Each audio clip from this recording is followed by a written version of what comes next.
welcome to Sentinel High School this evening. Tonight we have for you a couple of short excerpts from two people who are doing the in-service for our teaching tomorrow at Big Sky High School all day long. We have Norm Kuntz from Canada and Dee Dickinson from Seattle.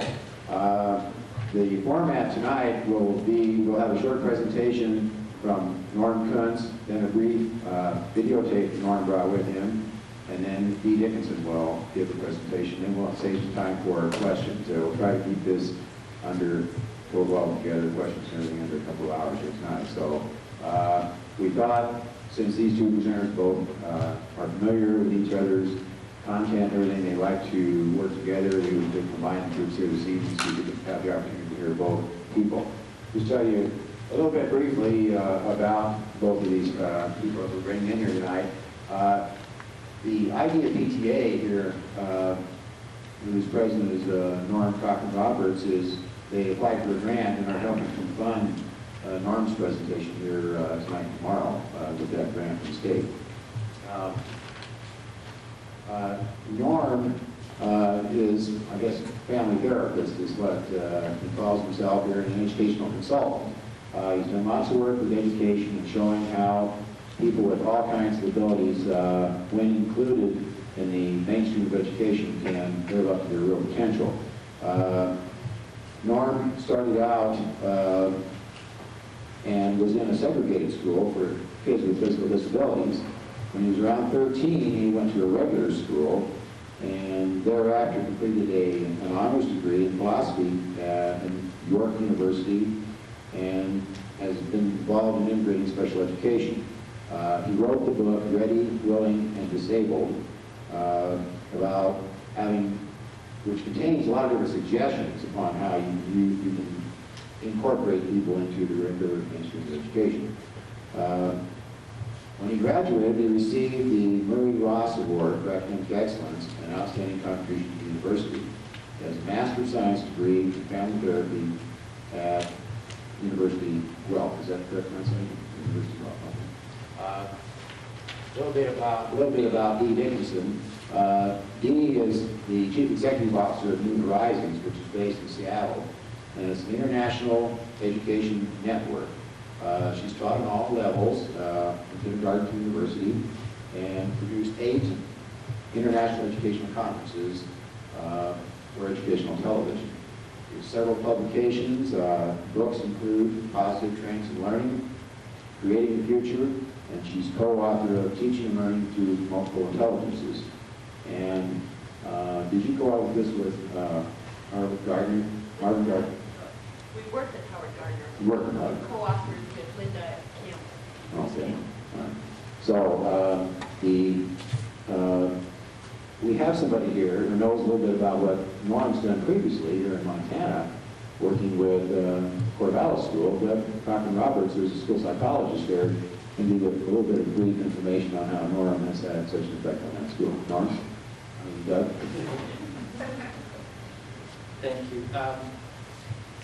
I really don't know much about Norm, but I know the effects that he's had on the school district.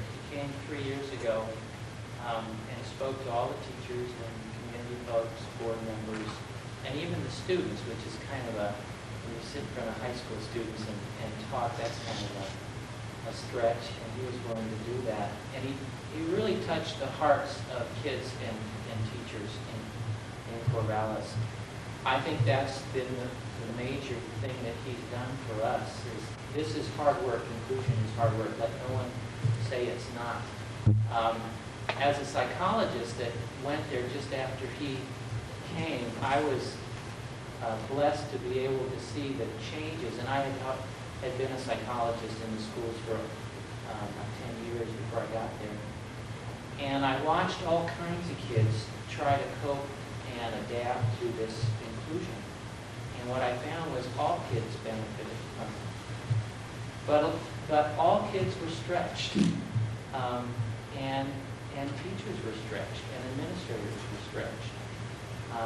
So I guess the thing that I want to say is that if we believe that this is the right thing to do, and I think that's what Norm comes to say, let us be willing to put in the kind of effort and hard work it takes to do that.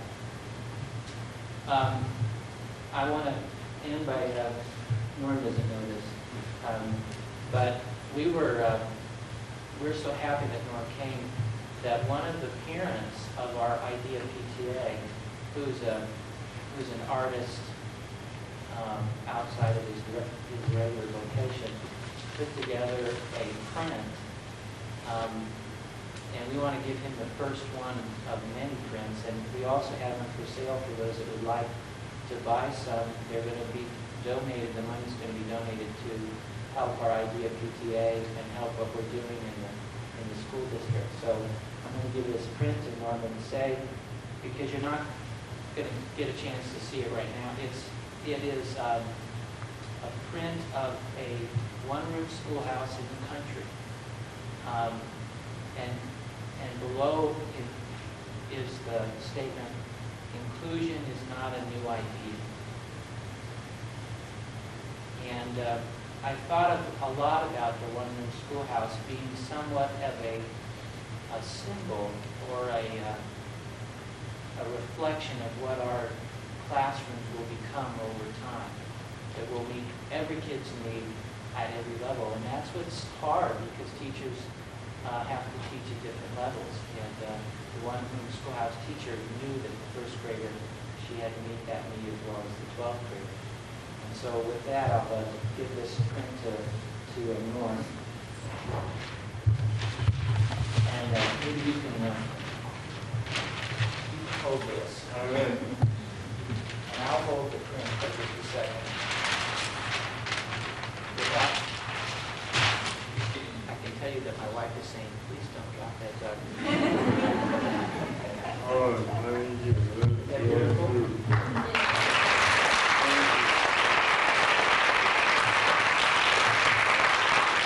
One last plug, we are selling raffle tickets in fact to support our IDEA PTA. We're very new and we're very poor. All right, well, thank you, Dave, very much. Next question is how I get that homework room piece. And you will figure that way.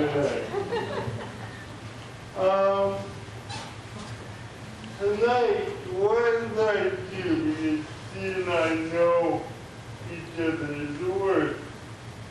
I thought we could provide a framework for this night, because some of you have come here interested in the issue of inclusion, other, being interested in the kids with disabilities and making sure that we can build a community of future that welcomes all people. Other people may have been intrigued by the notion of 7 intelligences, Howard Gardner stuff, Harvard, and a lot of people go, yes, intelligence, I want to learn more about that. So we go, oh yeah, we're putting in the same group together.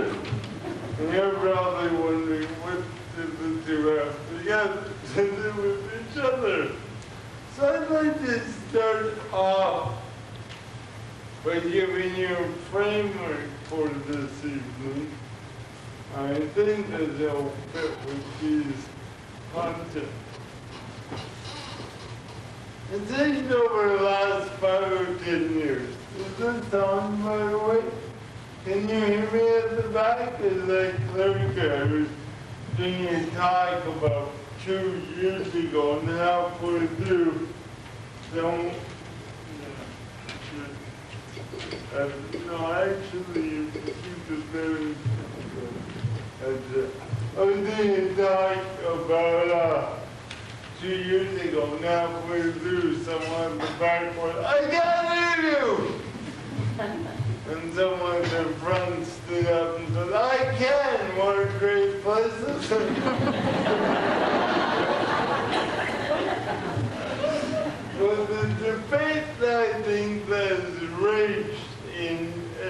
education over the last 4 or 5 years and still raging on. Is a debate between equity and excellence. Right now, those who believe that we need to work towards excellence. You go beat the Japanese, the educational arms race.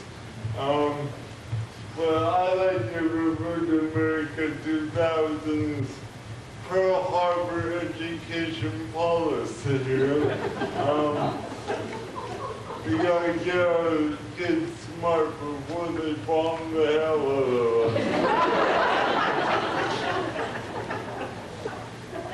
And there's a lot of focus on excellence and competition, and we see that's a good thing, but you see, if you think about what we really went towards excellence with our equity, is people obviously equity gets in the road of excellence. But let's just take a look at this. Let's suppose we made a full commitment to excellence. We let William Buckley have his way, and we take all the kids at 4-year at grade 4, we test them. And they divide 25%, just get rid of them. Or they're wasting the money that can really be spent on our geniuses who will maintain American superiority as a world trading partner, right? So now we got 75% of kids. Wait another 4 years, then test them all again. Take the next 25% and ship them out. We don't care where they go.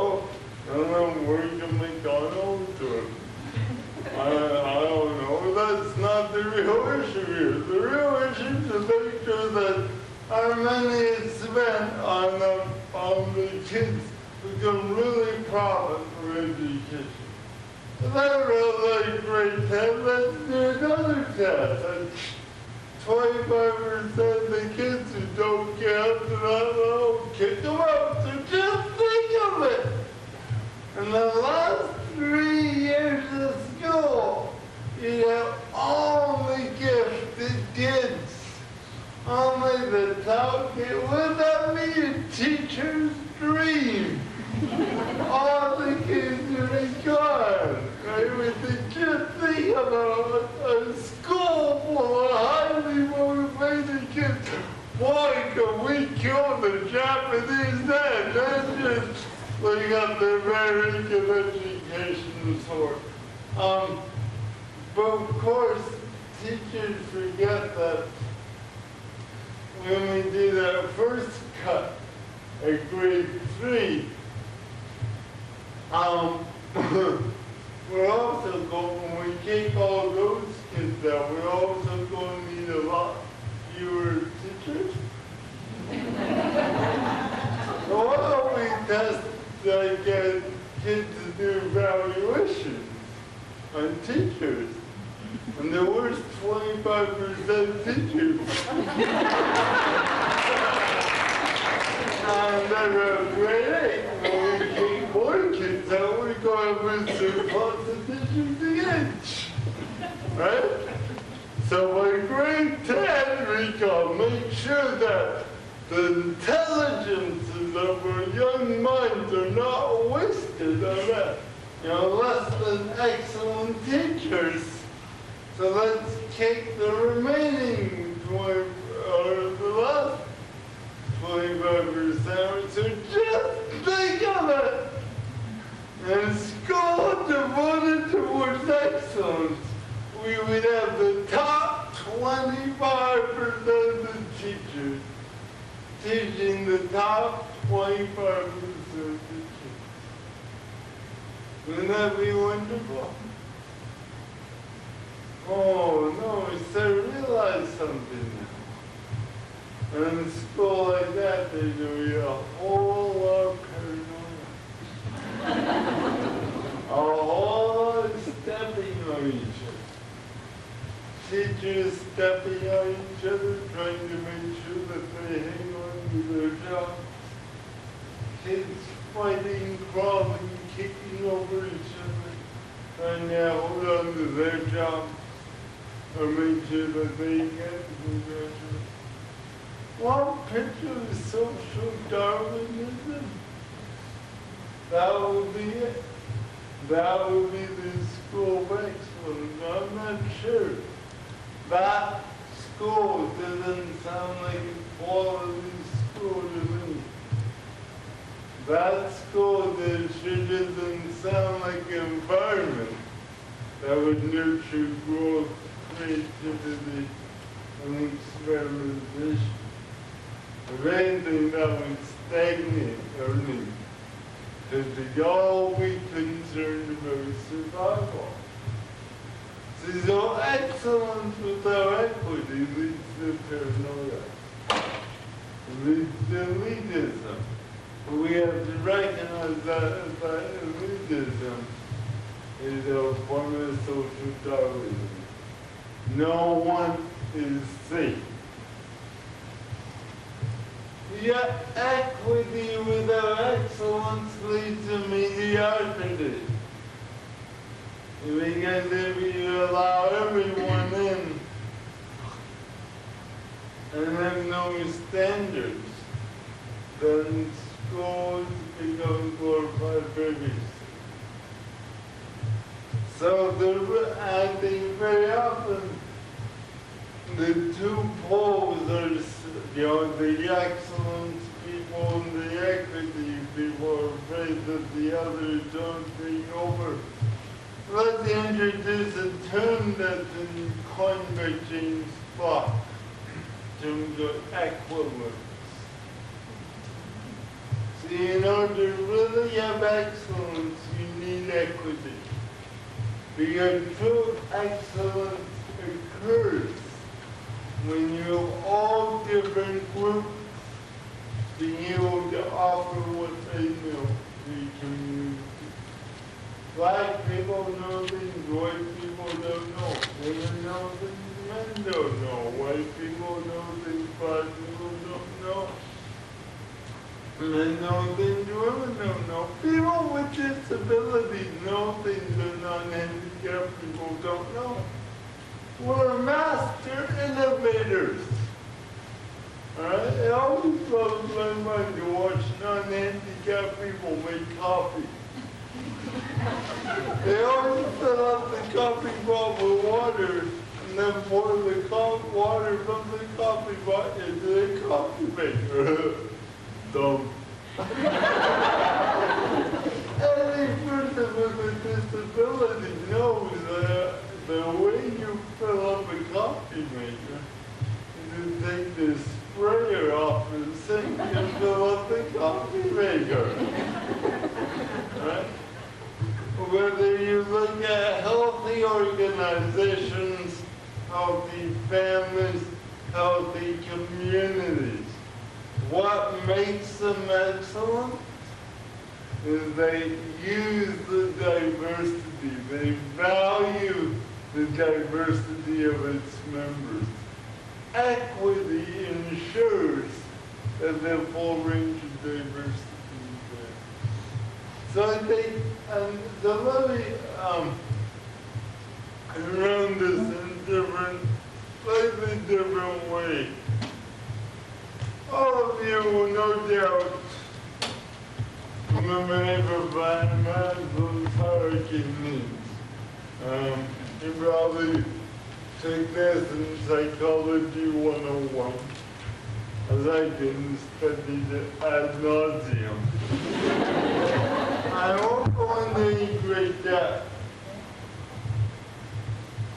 But one of the issues I think is important that Maslow pointed out is that we have a variety of needs, and when these needs can be categorized and prioritized, we would only go on to meet the next level of need after the previous level of need if we met.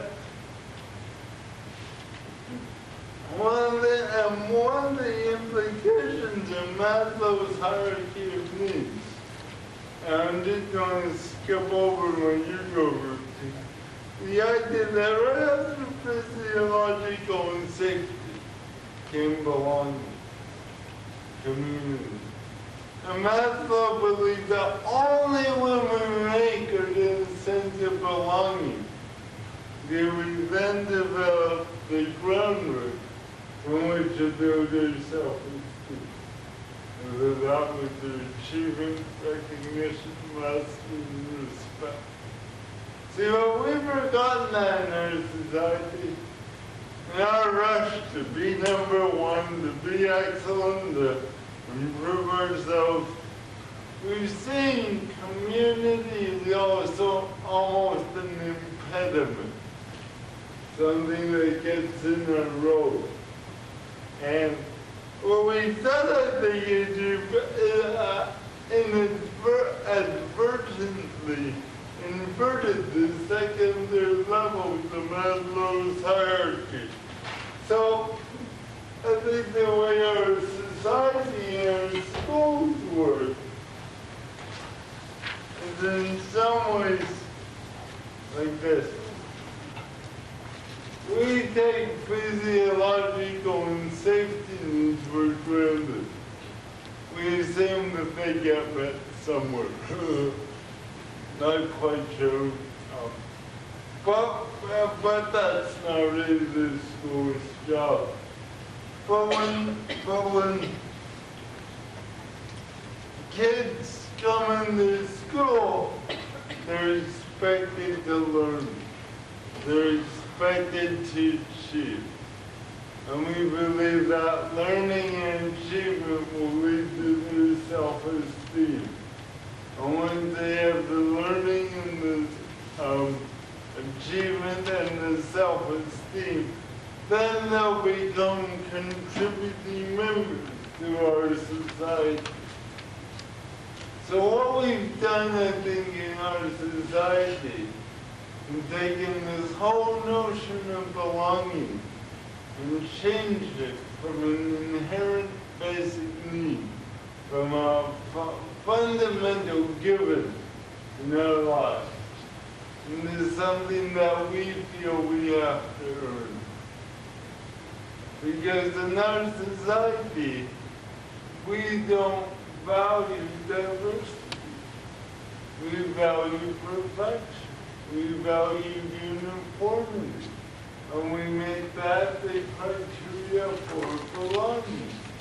And we exclude people because of their diversity. See, in our society, we think self-esteem is something that happens inside the individual.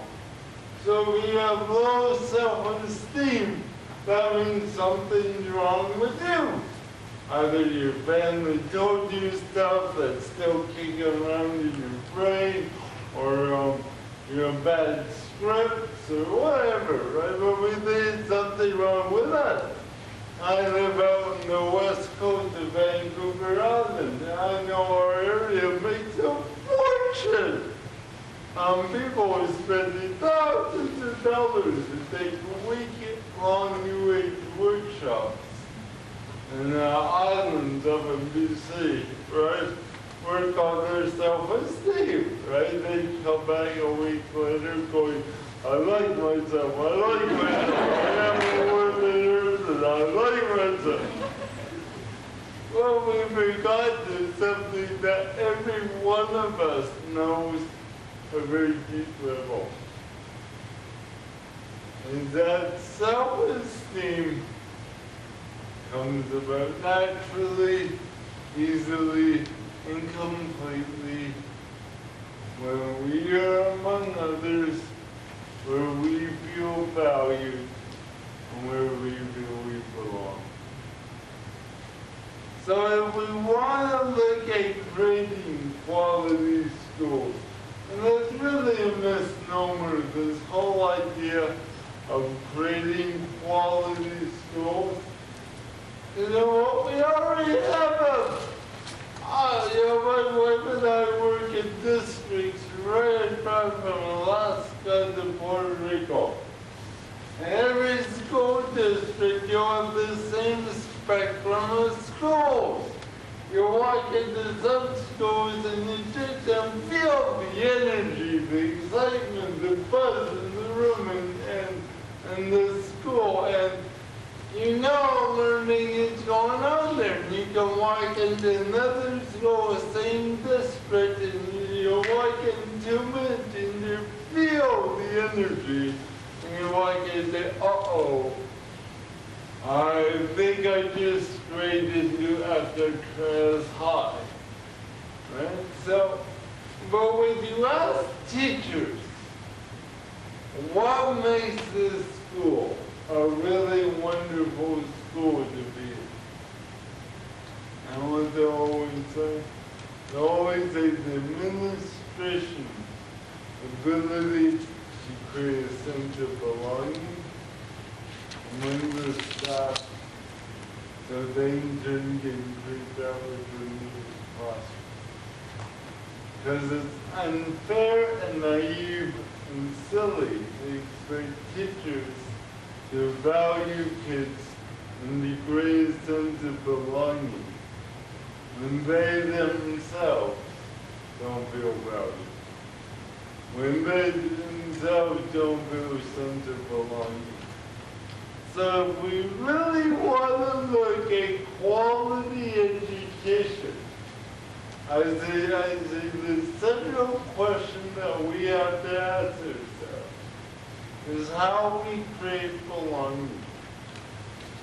Not only for kids with disabilities, not only for non-handicapped, but for all people who can work in that school. How can we make schools places that welcome people? That's the key issue. That's not namby-pamby equity stuff. We're talking excellence as well. Now, I'll go be spending an hour and a half tomorrow talking about how we do that, because we have a problem here. How do we invite teachers to create a sense of belonging? How do we ask principals and administrators to create a sense of belonging when all of us have grown up in a society having felt the need to earn our rights? So this, I think, leads to the next question of how do we do it? And like I said, I could spend about, a good day at least talking about what you can do to create belonging. But I'm going to cut to one chase. There's a whole lot of chases that I can cut to. I'm going to cut to one chase and leave it in your video.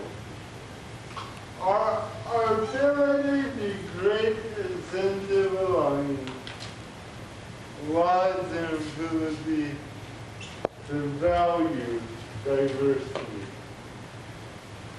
See, my wife and I, and my wife and Angela work together.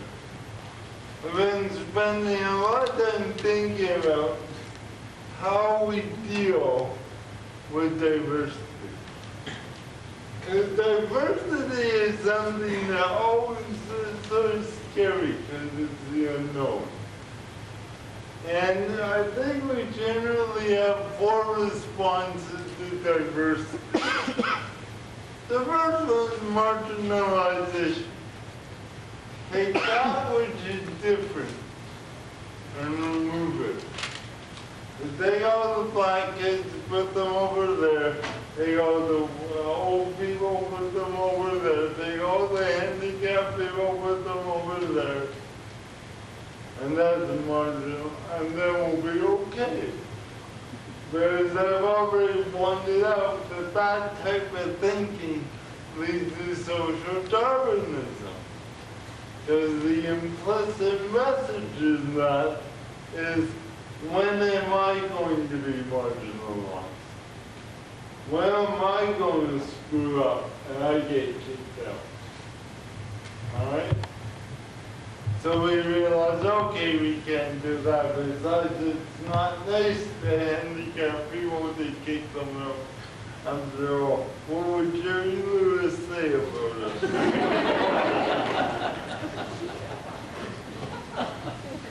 So, the next response that we've had to diversity is we should try to reform kids.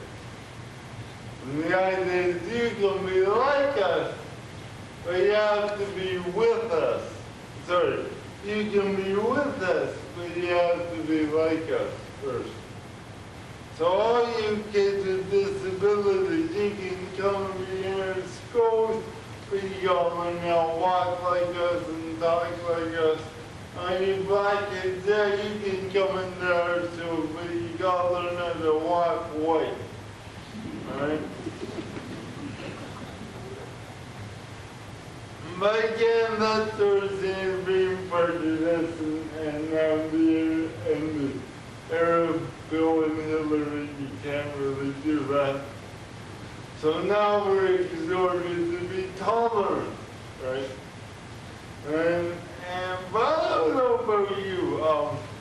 I have a great deal of joy when I know people are tolerating me. Now, I usually tolerate the flu.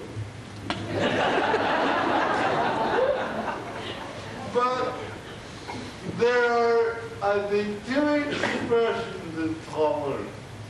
But, you know, one is resignation. And this is by ways where I think most of our schools are around inclusion. Right? Okay. Put the handicapped kid in my class. It's okay. Throw in the black kid too. And the behavioral kid. My cross is heavy, but I am strong.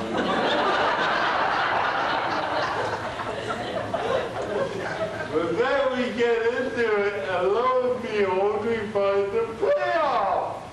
We find that we get into it, we start doing good work, and we go, I'm a good person. I'm doing noble deeds. Then we get up in the morning and look at ourselves in the monument. Aren't I being nice? And somehow we fall prey to benevolence. And then, oh my God, then we take this notion of benevolence and teach it to our little kids. So now we got a circle with the 8 and 10-year-old kids who surround the poor kids with the disability. Go, hi Johnny, oh Johnny, can I help you? Johnny, let me get you. Oh Johnny, don't go. God. We create the generation of Shriners.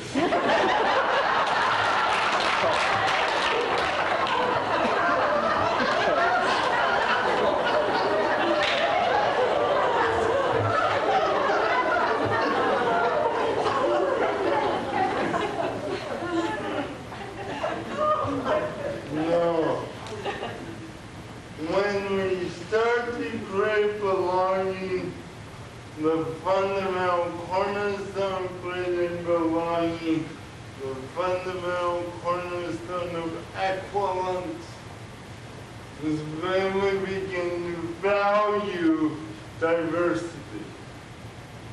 What's the key difference in tolerating diversity and valuing diversity? I think it begins by seeing diversity is normal. I have the right to be disabled.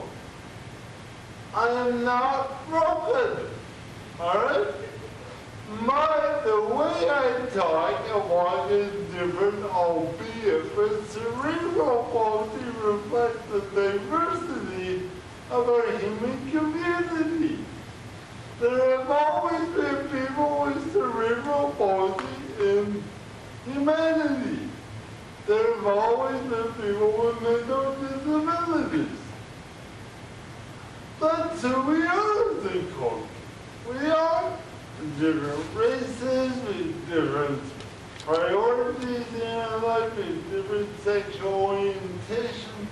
That's who we are as a people.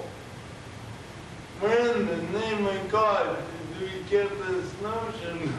Maybe I just answered that.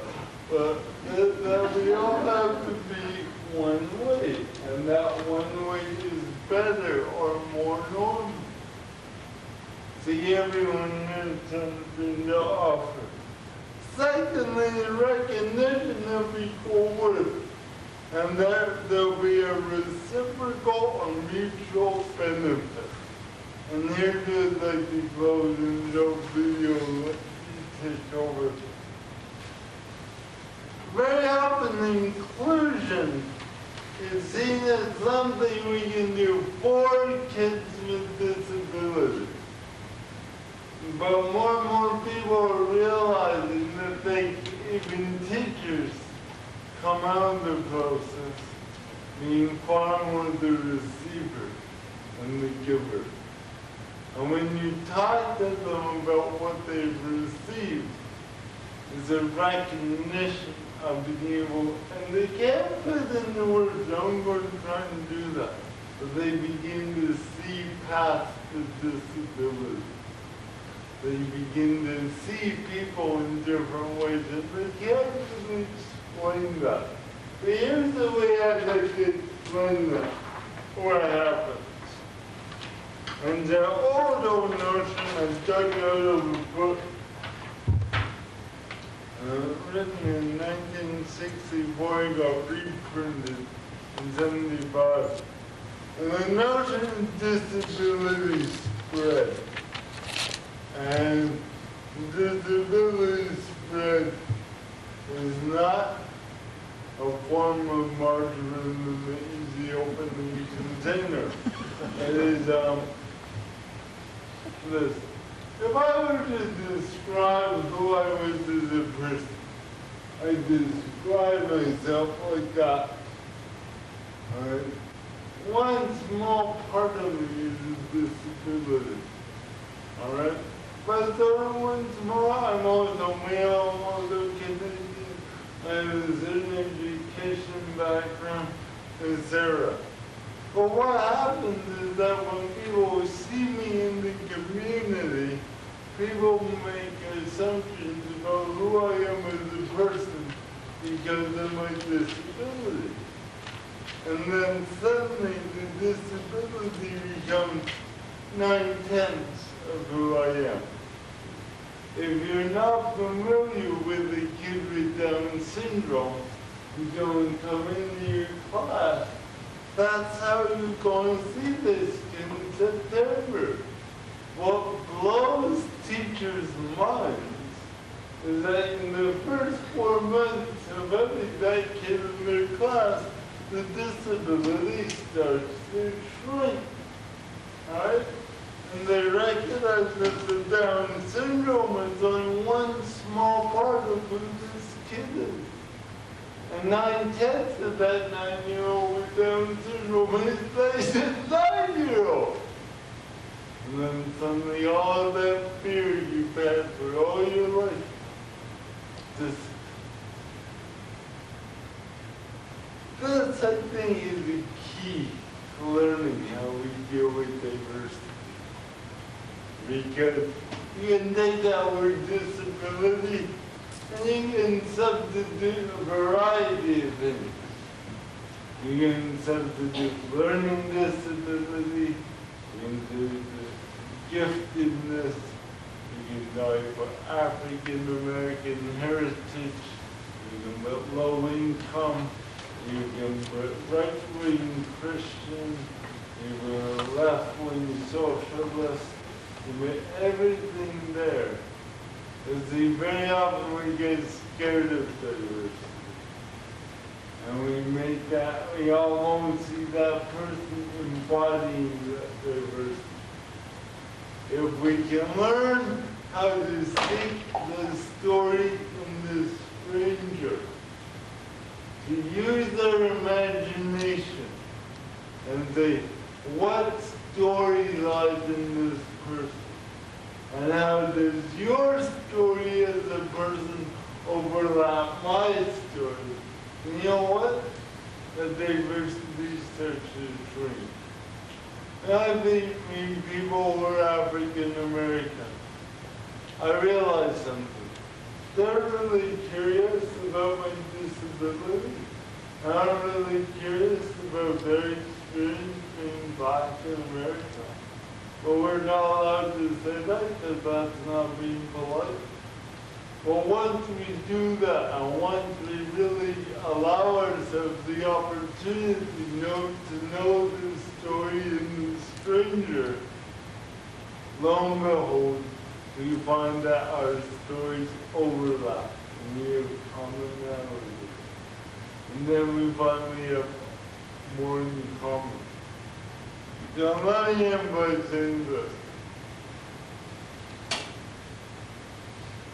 If we expect uniformity in others, then all we will be confronted by is how different people are from us. And we'll separate people in groups, and then we'll separate groups of people into individuals, drawing lines between people. And then lo and behold, we find ourselves having drawn lines all around ourselves. We find ourselves being very alone. But if we expect diversity, and we value that diversity, but more just if we expect diversity, others, then what we get confronted by is how much we have in common. And then rather than drawing lines between you and another, we start to draw circles around both. We start creating boundaries of overlap. And then I can talk the person with a disability, the person who's African American, the person who's a feminist. Or rather, I'm playing a silly war of who's more oppressed than who. We can start to share our stories and build community. So, with that being said, well, I realized taking up a lot of time, but I started late and I got slow. So I think I'll go to the video and just show you. This is a 20-minute video of 3 kids in Vancouver, BC, who were included in the regular school. Two things I need to say that in this video you're going to see a whole bunch of people sitting around a guy called Ian and having a big meeting. What this is called the MAPS session. And people familiar with the MAPS process? That's a way of developing an IEP on one piece of paper. Oh, so Arthur, you're going to see a guy called Arthur. Arthur's the guy who would normally get labeled autistic. Bear in mind that 3 years before this video got shot, Arthur was terrified of moving out of the special ed class. And the only way that we could get him into the class is by having him recount tiles on the board. Well, let's just expand our mind. And the saying that can we start to build schools based on excellence rather than excellence? Can we start to build schools that foster a sense of belonging?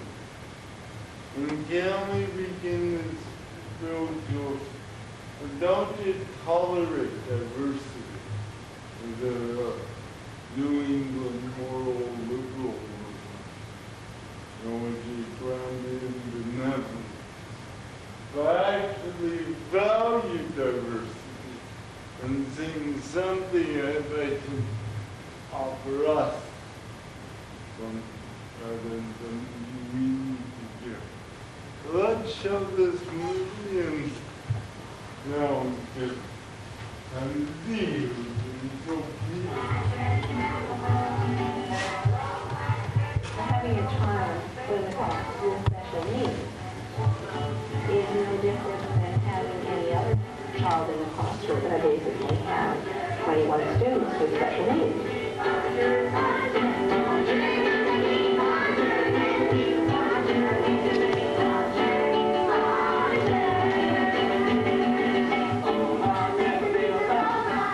Mike isn't there. They said they could hear it, so. Awesome dresser. He's your friend. He's your friend.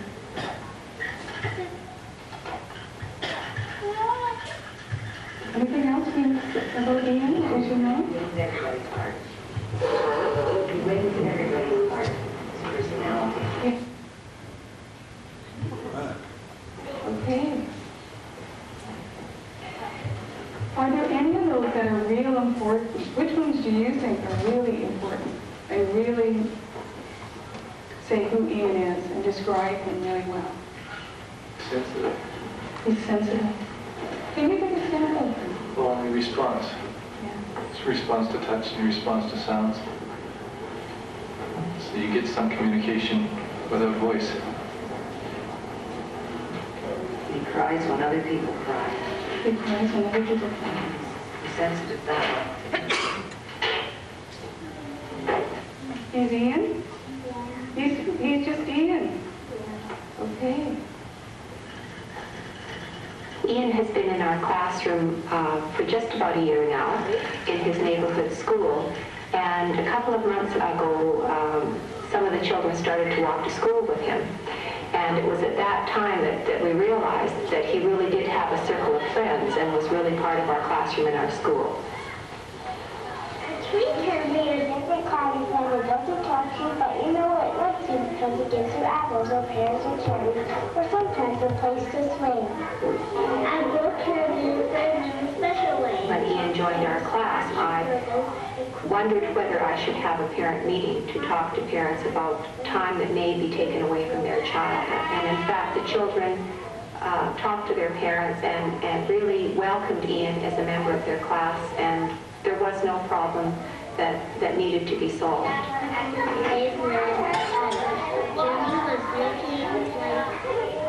I think in some instances it's really important not to anticipate problems, but to just let them come up, and the solutions come up just as easily. But everyone in the whole world has at least one friend. Where did you find yours? The Ian began.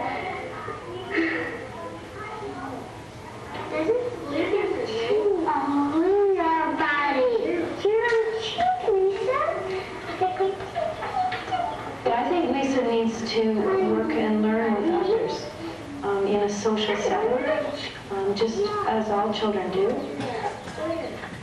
Lisa, what did you notice about the chicks today? The chicks in our incubator? A bit over here. Are you And what we're trying to work on with Lisa is to have the eye contact as well as her listening and participating in the group. What do you think, Sarah? I don't like that they got so soft. So at times in the classroom, she won't be looking at the person who's talking, or she won't look like she's attending, but in actual fact, she's doing an awful lot of listening. Good morning, Sarah. Is your family We were trying to get a sense of who Arthur was. We didn't know him. He didn't know us. We didn't know what behaviors were part of his way of being in the world, such as wandering or vocalizing.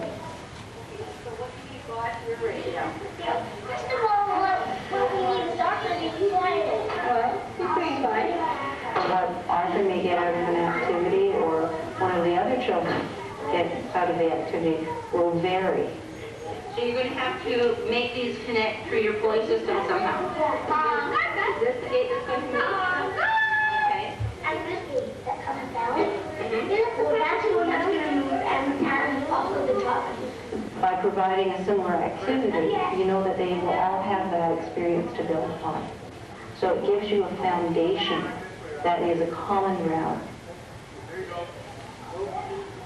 When we first started, some of the children did research on pulleys and were able to do a design based on some of their research. With Arthur, he worked with the pulley first, then represented himself on the pulley. So that was his first drawing of pulleys.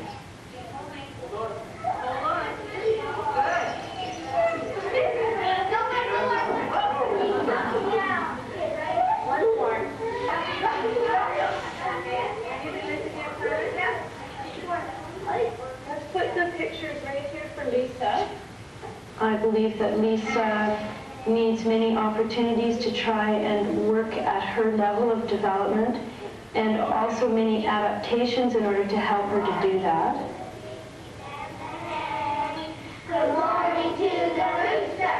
Good morning to the cow. Good morning to the piggies and the hens.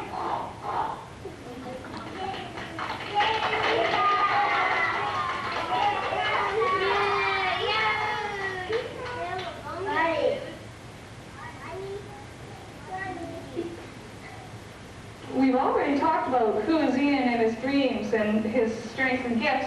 What I want us to look at is, well, what does Ian need now? And what will he need to achieve some of his dreams? Ian needs to be talked to. Ian needs to be talked to. Yeah. He needs people to talk to him. Yeah. The more people talk to him, the better he'll learn. He needs to be a more effective communicator, so he can make his wants and needs known to other people and they to him. Okay, good. He needs breaks so that he gets the food and the fluids that he really needs. And just a situation in which his needs can be met really matter of fact. We've been through the map session with all the children and the other family and other professionals involved with Ian's program. The next step now is to look at some of the needs that have been identified and translate those into goals that we can look at directly in the classroom.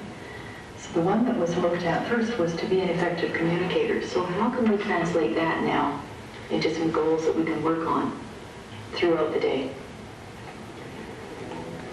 Well, one of the things that we want him to start doing is to make decisions for himself. Ian, you want to read a book with Stephanie and Danielle? You want a book? Yeah. I think Ian really has it together as far as indicating yes and no. I think that the work that needs to be done here is with the kids and with us so that we can pick up on his choices. He's telling us loud and clear, but we're not listening.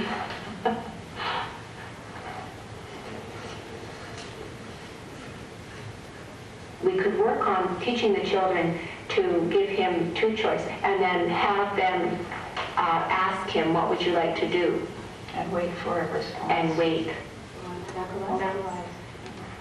Yeah, yes, rather than just a smile or a laugh. Well, this might be a time when we could take a look at the strands of the primary program and just see where the activities fit into the primary program. So if we're talking about making a choice, that would be social development? Yes.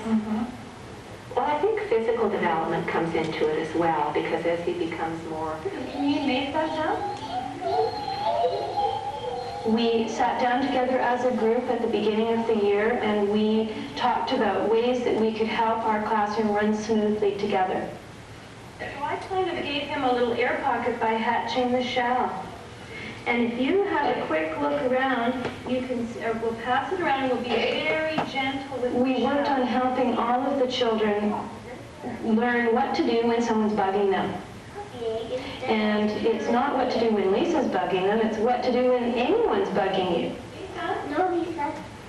Lisa, would you like to give Lisa the extra? We want the kids to always try first to deal with situations that are directly related to them, and then we can step in as teachers to help resolve that if it doesn't work. When you look at these pictures, what's happening in the story? If you look at this one is happening first. If you look at this one's happening first. And if you look at this one, it's happening third. And if you cut off the picture of the chick. Good.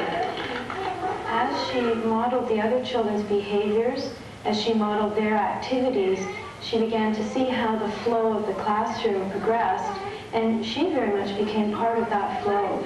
Last most of us get together to play soccer or baseball with Mr. Meyer. When Arthur first came into the classroom, he would very meticulously do his printing, and it would be almost painstakingly done. On a one-to-one basis at the computer, he finds it easier to attend. He can still show us that he knows those spelling words. With any of the children, the classroom assistant needs an attitude of being there to help and support when the support is needed, but moving out of that supportive role when a child can do an activity independently or with someone else.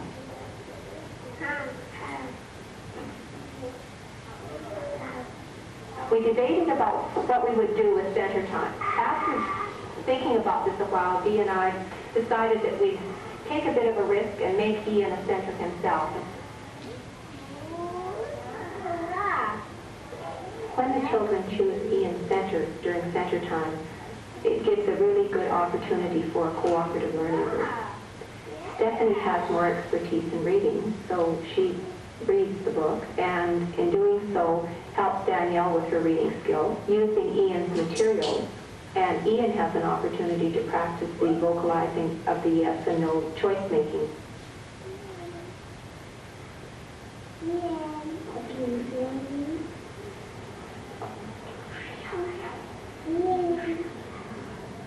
That you like your teddy bear?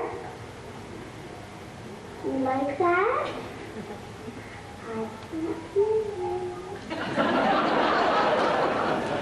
To recap what we've just gone through, we've taken the goals and the needs, and we've broken it down into objectives across the day. There are more activities throughout the day, so you would carry this on. Obviously, we're not going to be working with a matrix that size. It would be on an 8.5 by 11 blank format, and you could just fill in the information as you need it. But now in the blank space, you've got a place to do evaluation.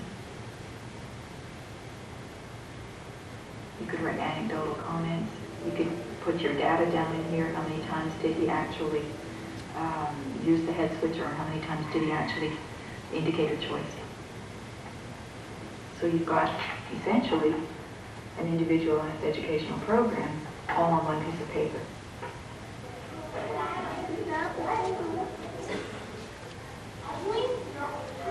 And put it right there. Okay, no, right there. Sometimes it's really difficult to evaluate the children in your class. I believe the process is the most important part, and if you're constantly evaluating the process that the child goes through in order to reach that end result, you see a lot more. You learn a lot more about that child.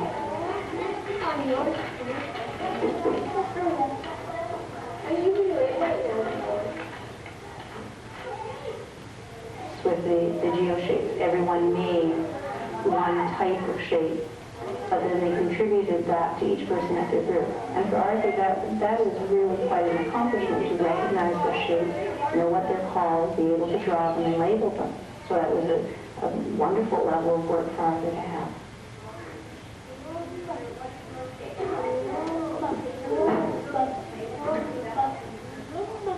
One of the things that has been a problem is that we are setting the goals, I think, too big. For instance, with the head switch, the very first thing is that he will be able to, in fact, move his head and touch the head switch. That is something that is measurable and something that we can evaluate.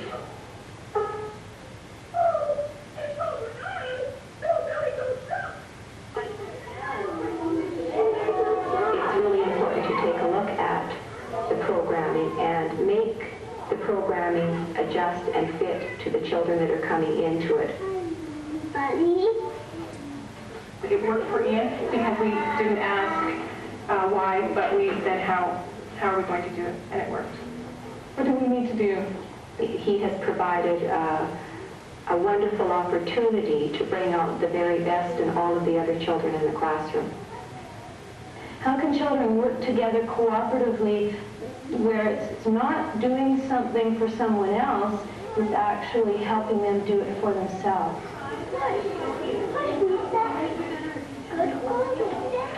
So being able to take that sense of celebration in everyone else is exciting. And I think that's what the children in this class are learning to do. And it's a lifelong skill.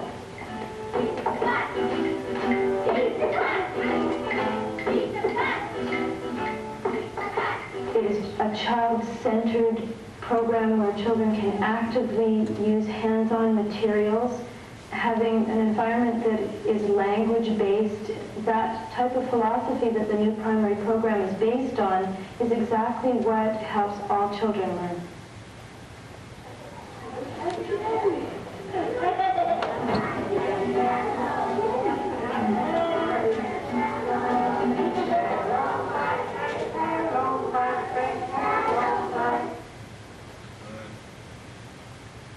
Hey.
Vacuum cleaner.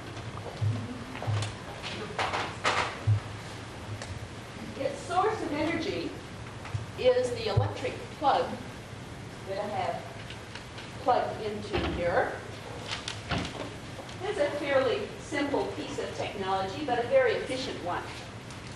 It has one main purpose, and that is to gather up materials such as this stardust that I'm going to sprinkle on the floor. I'm going to vacuum it up.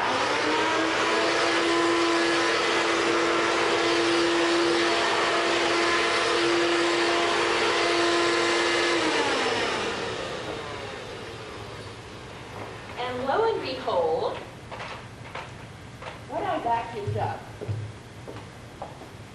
comes out in exactly the same form. If I use that vacuum cleaner for a long time,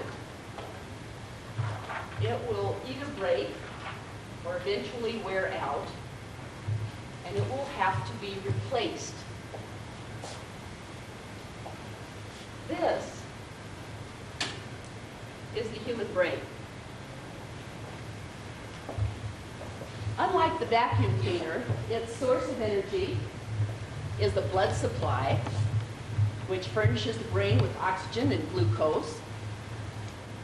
Another source is the external environment from which it's constantly taking in information and stimulation. And the third source is deep within us. Our emotions, our curiosity, our drive. Unlike the vacuum cleaner, this amazing piece of technology, 3 pounds of the most complex equipment on the face of the earth. Unlike the vacuum cleaner, the more we use it, the better it works. As a matter of fact, what we take in actually affects the brain itself.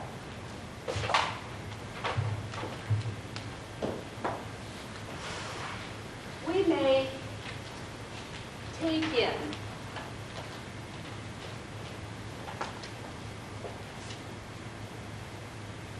a beautiful sunrise, and it may come out in the form of an elegant poem. The brain may take in a series of math facts, and it may come out in the form of an elegant solution to a problem or a new mathematical theory. The brain may take in a Shostakovich symphony, and it may come out in the form of an abstract painting.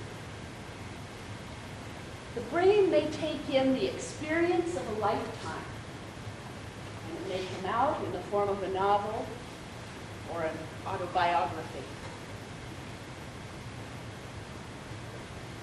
What is unique about this incredible piece of technology is that it has allowed human beings to create tools that in turn have changed the structure and function of the brain. Our ancestors, who sat around in a cave staring at rocks, eventually used those rocks to create tools that could modify the environment. That piece of technology eventually created language so that people just didn't have to point at things, but could actually express their ideas and talk about things by name. That incredible piece of technology eventually created the printing press and the capacity to read so that people could know about things that they had never even directly experienced. And that incredible piece of technology is creating new technology today that once again is creating a tool that can actually affect the structure and function of the brain.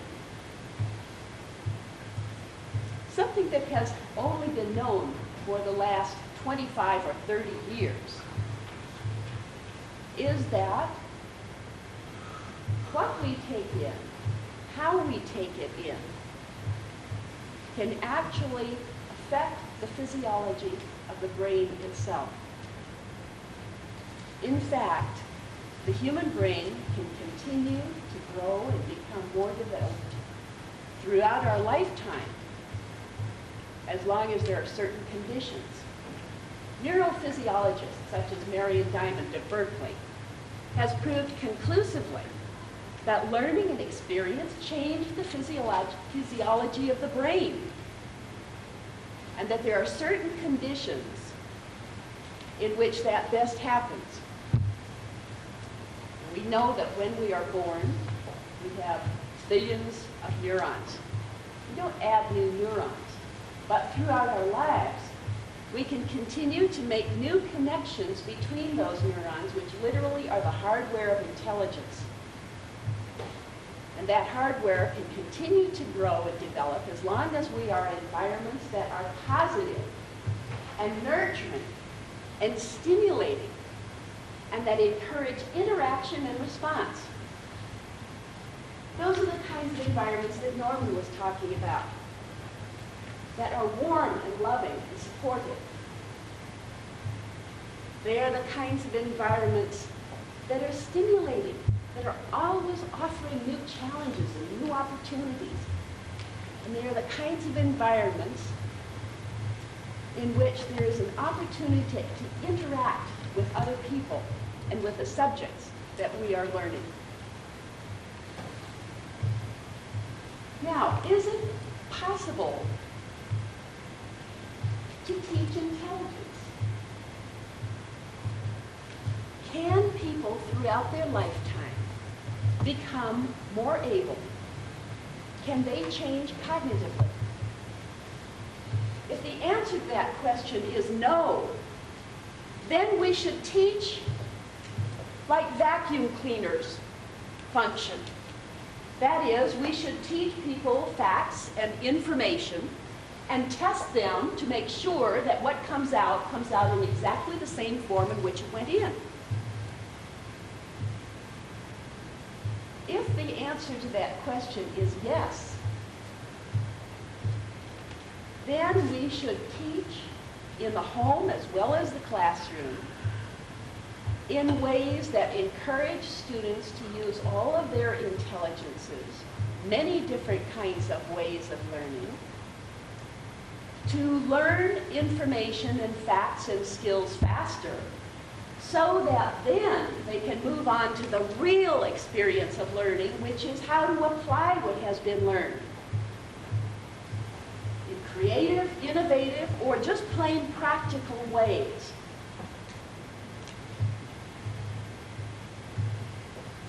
Let me say a little more about the kinds of environments that are conducive to helping all students learn more effectively.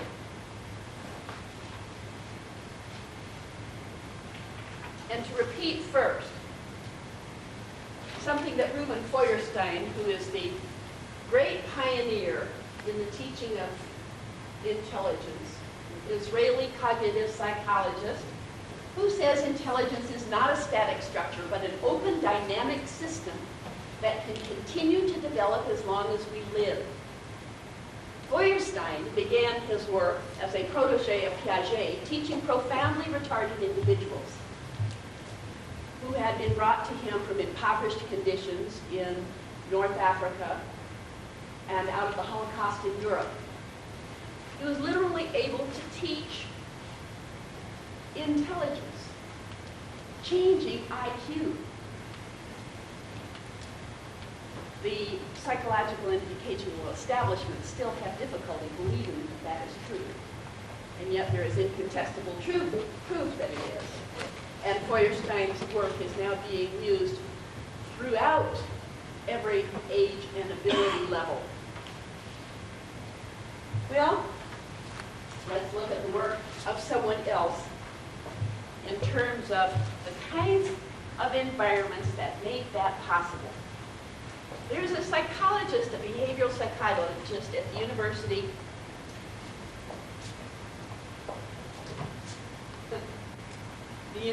of Chicago, whose name is Mihai Csikszentmihalyi. It's a mouthful.